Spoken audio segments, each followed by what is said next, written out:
So sorry, everybody. Part 2. Here I am back again. In case you're wondering, my husband just had dental surgery yesterday, and he's kind of, drugged up. And he texted me that he was going to Fin, Feather, and Fur, and I was like, you're not allowed to drive. So I had to give him a call. So nothing serious, just had to address that. So back to these little guys. I think I was explaining about the high energy and the low energy. If you feel like I didn't finish that sentence or finish things off good, please just let me know.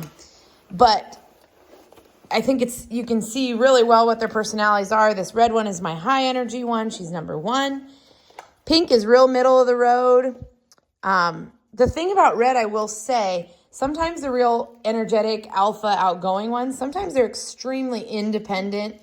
And she's definitely a major people person. But she's definitely got that alpha in her. I can see that already.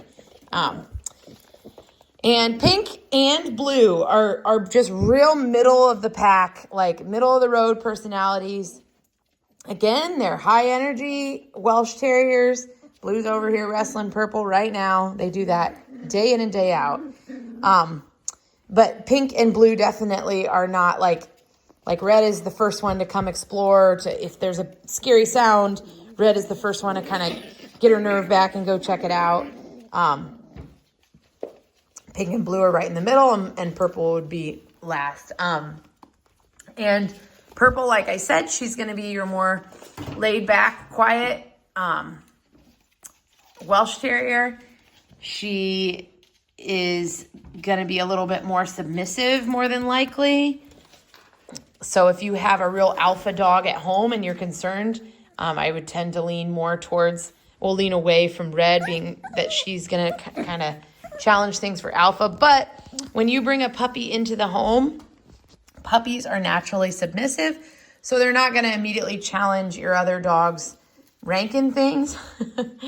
As they grow up, they will work out their pecking order together. But 2 really strong alpha dogs definitely can always kind of have that power struggle going on. So be aware of that. Also, if you have really little kids, sometimes the puppy years are hard with a Welsh Terrier. That first puppy year, sometimes first 2, they're a lot for little kids sometimes.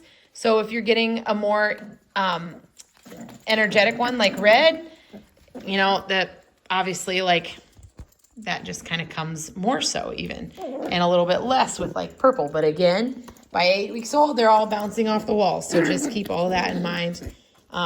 So anyways, the other thing I like to touch on, these guys all have really nice shaped heads and ears. I'm really happy with all of that. Size is something I like to touch on. Size is nearly impossible to predict at this age. I've seen really big puppies just kind of stop growing earlier. I've seen really little puppies get big, but typically Welsh Terriers don't vary that much in size. Like an Airedale can vary 20 pounds in a litter. In a Welsh litter, it's probably not more than 5 pounds.